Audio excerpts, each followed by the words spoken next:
The night visitor. I never believed in the supernatural. Ghosts, demons, cursed objects, all sounded like late-night TV nonsense to me. I'm a software engineer, 31 years old, living in a modest two-bedroom apartment in downtown Indianapolis. Rationality ruled my world. That is, until 2 months ago. It started harmlessly enough. I stumbled upon a Reddit thread one lazy Saturday afternoon titled, "Ever experienced sleep paralysis? Share your horror stories." I had never even heard of it before, so naturally curiosity took the wheel.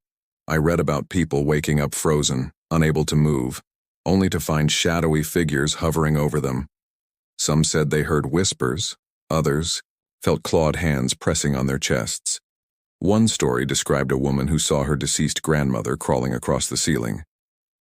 I chuckled nervously after reading a dozen or so of those stories, closed the tab, and moved on with my day. I remember thinking, why would anyone make that up? That's too oddly specific. I told myself it was just the human mind playing tricks. Big mistake. 2 months later, Friday, 2:43 a.m. The first time it happened, I had just gotten back from a long, miserable work trip to St. Louis.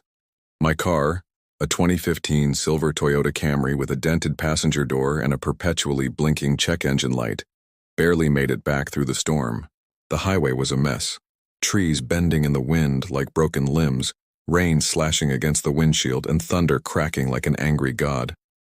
By the time I got home, soaked and exhausted, I didn't bother changing clothes. I dropped my bags in the hallway, kicked off my boots, and collapsed onto the bed. I remember drifting off slowly, staring at the digital clock glowing red.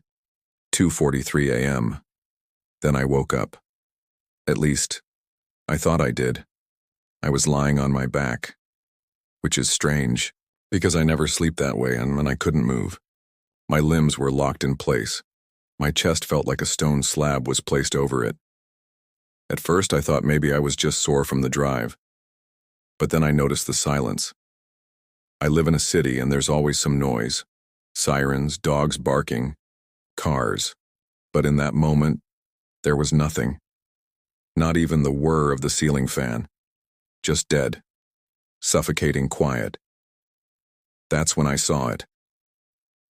At the far end of the room, where the darkness thickened just beyond the edge of my vision, something moved, slowly, deliberately. A shape. It looked human, but not quite. Tall, too tall. Its arms reached past its knees. Its head cocked unnaturally to the side, like it was broken. And even from across the room I felt its eyes, hollow and hateful, burning into me. I tried to scream, but nothing came out. My lips wouldn't part. My throat wouldn't move. Then, it started walking toward me. Each step was silent, like it floated an inch above the floor. But I could hear something. A low hum, like dozens of whispers layered on top of each other. I couldn't understand them, but they filled the room, crawling into my ears, into my skull. The figure leaned over me, and now I could see its face, or lack of one. It was a void, a swirling, shifting pit of shadows. And then it breathed. Could feel its icy breath against my face. It smelled like rot, like graves. Then it whispered, not into my ears, but directly into my mind, "Welcome back, Daniel."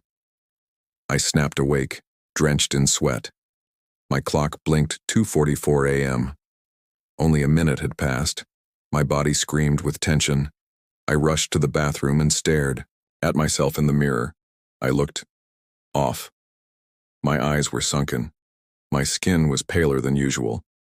But what really shook me was the handprint on my chest. Faint, but visible. 5 long, claw-like marks. I tried to rationalize it. Stress, fatigue, nightmares, but deep down I knew that wasn't the case. It happened again the following Tuesday. Then again on Thursday. Every time the entity came closer, spoke longer. Sometimes it brought friends. Once I saw a little girl in the hallway. She wore a yellow dress, her face blank, just skin. No features. She whispered names. Mine. My mother's. my dead dog from childhood. Other nights, the walls would bleed, shadows. My lamp would flicker in staccato rhythms matching the beating of my heart. I stopped sleeping. My work suffered. My boss, Rachel, a no-nonsense woman in her 40s with 2 kids and no time for excuses, pulled me into her office. "Daniel, are you okay? You look like hell." "I'm fine," I lied. "Just insomnia." "Well, get some rest, seriously. Take a few days." I left the office grateful and terrified. Time off meant more nights, more visits. I needed answers. I went back to that Reddit thread. I posted my own story, desperate for someone to tell me it was normal. A user named No Eyes Watcher replied, "Don't look at them directly. That's how they mark you." Another user, Entropic Howl, sent me a DM. "There's more than one. You've seen the tall one. But they all come eventually. One for every sin you've buried." I didn't reply. I didn't want to encourage this madness. But one night I woke up to see my laptop open on my desk, even though I swore I shut it. The screen showed a message.